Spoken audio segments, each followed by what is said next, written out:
ಒಂದು ನಾನು ನಿನ್ನೆ ಕೆಲವು ಮಾಧ್ಯಮದಲ್ಲಿ ನಾನು ನೋಡಿದೆ, ಸೋಮಣ್ಣವರು ಸಿದ್ದರಾಮಯ್ಯನವರು ಮುಖ್ಯಮಂತ್ರಿ ಆದರೆ ತುಂಬ ಸಂತೋಷ ಪಡ್ತೀನಿ ಅಂದರು ಅಂತ. ನಾನು ಆ ಥರ ಮಾತಾಡಲಿಲ್ಲ. ನಾನು ಮಾತಾಡಿದ್ದು ನೀವು ಯಾರೋ ಕೇಳಿದ್ರಿ, ಪರಮೇಶ್ವರ ಸೋಮಣ್ಣ ಇದು ಸಿದ್ದರಾಮಯ್ಯನವ್ರು ತೆಗೆದುಬಿಟ್ಟು ಪರಮೇಶ್ವರ್ ಅವ್ರು ಕೊಟ್ಟರೆ ಏನು ಮಾಡ್ತೀರಾ ಅಂದರು. ನಾನು ಅವಾಗೇನು ಹೇಳಿದೆ, ಅದೇನು ಅಲ್ಲ ಇಲ್ಲ ಪರಮೇಶ್ವರ್ ಅವ್ರು ಮಾಡ್ತಾರೆ ಅಂತ ನೀವು ಹೇಳಿದ್ದು, ನನ್ನ ಹತ್ರನೂ ರೆಕಾರ್ಡ್ ಮಾಡಿಸಿರೋದು ಬೇಕಾದ್ರೆ ಯಾಕೆ ಅಂದರೆ ಸ್ವಲ್ಪ ತಾಳ್ರಿ ಪ್ಲೀಸ್.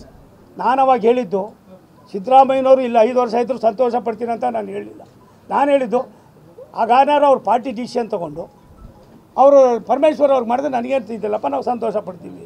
ಬಟ್ ಒಂದು ಸತ್ಯ, ಕಾನೂನು ತಂದೆ ಆದಂಥ ಕೆಲಸವನ್ನು ಮಾಡ್ತದೆ. 45 ವರ್ಷ ನನ್ನ ನಿರಂತರ ರಾಜಕೀಯದಲ್ಲಿ ತುಮಕೂರಿಗೆ ಬಂದಿರೋದು, ನಾನು ರಾಜಕಾರಣ ಮಾಡೋಕ್ಕೆ ಬಂದಿಲ್ಲ, ದ್ವೇಷ ಮಾಡೋಕ್ಕೆ ಬಂದಿಲ್ಲ, ಇನ್ನೊಬ್ಬರ ಬಗ್ಗೆ ಅಸೂಯೆ ಪಡೋಕ್ಕೆ ಬಂದಿಲ್ಲ. ಏನಾದರೂ ಮಾಡಿ ಸೋಮಣ್ಣವ್ರ ಕಾಲದಲ್ಲಿ ಸೋಮಣ್ಣವ್ರದ್ದು BJP JDSನ ಎಲ್ಲ ಮುಖಂಡರ ಜೊತೆಯಲ್ಲಿ ಕಾಂಗ್ರೆಸ್ದವ್ರನ್ನೂ ಸೇರಿಸ್ಕೊಂಡು ಒಂದಷ್ಟು ಒಳ್ಳೆ ಅಭಿವೃದ್ಧಿ ಕೆಲಸ ಮಾಡಿದ್ದಾರೆ. ಅದನ್ನು ಮುಂದಿನ ಪೀಳಿಗೆಗೆ ಒಂದಷ್ಟು ಕೊಡಬೇಕು ಅನ್ನೋ ದೃಷ್ಟಿಯಿಂದ ಬಂದಿದ್ದೀನಿ. ಸಿದ್ದರಾಮಯ್ಯನವರು ಒಬ್ಬ ನುರಿತ ರಾಜಕಾರಣಿ, ಏನು ಹಿಂದೆ ಅವರೊಂದು ನನಗೆ ಆಸೆ ಇದೆ, ಇಂಥ ಸಂದರ್ಭದಲ್ಲಿ ಅವ್ರ ರಾಜೀನಾಮೆಯನ್ನು ಕೊಡ್ತಕ್ಕಂಥ ತೀರ್ಮಾನ ನಾವು ಮಾಡೋಕ್ಕಾಗೋದಿಲ್ಲ, ಅವ್ರ ಪಕ್ಷ ಹೇಳಬೇಕಾಯ್ತದೆ. ಅದಾದರೆ ಪಕ್ಷಕ್ಕೆ ಅವ್ರಿಗೆ ಮತ್ತು ಪಕ್ಷಕ್ಕೆ ಸಿದ್ದರಾಮಯ್ಯನವ್ರಿಗೆ ವೈಯಕ್ತಿಕವಾಗಿ ವರ್ಚಸ್ ಆಯ್ತದೆ. ಏನು ಈಗಾಗಲೇ ರಾಜ್ಯಪಾಲರು ಸೂಚನೆ ಕೊಟ್ಟಿದ್ದಾರೆ, ಅದು ಕಾನೂನಿನ ಅಡಿಯಲ್ಲಿ ಬಂದಿರೋದ್ರಿಂದ ಕಾನೂನು ಚೌಕಟ್ಟಿನಲ್ಲಿ ನಡ್ಕೋಬೇಕಾಗಿರೋದು ಒಬ್ಬ ಅನುಭವಿ ರಾಜಕಾರಣಿಯ ಕರ್ತವ್ಯ ಆಗಿರ್ತದೆ.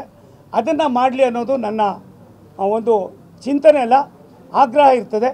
ಆದ್ದರಿಂದ ಸಿದ್ದರಾಮಯ್ಯ ಸಾಹೇಬರು ಎಂದೂ ಕೂಡ ದುಡುಕ್ತೋದ ಮತ್ತೊಂದು ಮಾಡ್ತಾರೋ ಮಗದೊಂದು ಮಾಡ್ತಾರೋ ಗೊತ್ತಿಲ್ಲ, ಇಂಥ ಕ್ಲಿಷ್ಟ ಪರಿಸ್ಥಿತಿಯಲ್ಲಿ ಪಕ್ಷ 125 ವರ್ಷದ ಇತಿಹಾಸ ಇರ್ತಕ್ಕಂಥ ಕಾಂಗ್ರೆಸ್ ಪಕ್ಷ ಬೇರೆ ಬೇರೆ ರಾಜ್ಯಗಳಲ್ಲಿ ಬೇರೆ ಬೇರೆ ಸಂದರ್ಭದಲ್ಲಿ ಇಂಥ ಸಂದರ್ಭ ಬಂದಾಗ ನಾವು BJP ಭಾರತೀಯ ಜನತಾ ಪಾರ್ಟಿಯವರು ಯಾವ ರೀತಿ ನಡ್ಕೊಂಡಿದ್ದೀವಿ ಅನ್ನೋದನ್ನು ಅರ್ಥ ಮಾಡಿಕೊಂಡು ಅವರ ತೀರ್ಮಾನವನ್ನು ಮಾಡಿದರೆ ಎಲ್ಲ ಒಂದು ಕಡೆ ಮುಂದಿನ ಪೀಳಿಗೆ ಸ್ವಲ್ಪ ರಾಜಕೀಯದ ಬಗ್ಗೆ ಗೌರವ ಇರ್ತದೆ.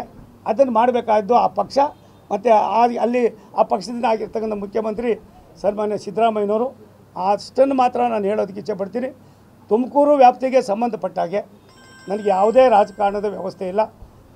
ಕೇಂದ್ರ ಸರ್ಕಾರದಿಂದ ಬರ್ತಕ್ಕಂಥ ಹಣವನ್ನು ಸಮರ್ಪಕವಾಗಿ ವಿನಿಯೋಗ ಮಾಡೋದಕ್ಕೆ ರಾಜ್ಯ ಸರ್ಕಾರದ ಸಹಕಾರ ನಮಗೆ ಅತ್ಯವಶ್ಯಕತೆ ಇದೆ. ಆ ಕೆಲಸದಲ್ಲಿ ಅವರು ಕೂಡ ತೊಡಗಿಸ್ಕೊಳ್ಳಿ ಅಂತ ಮಾತನ್ನು ಹೇಳ್ತೀನಿ.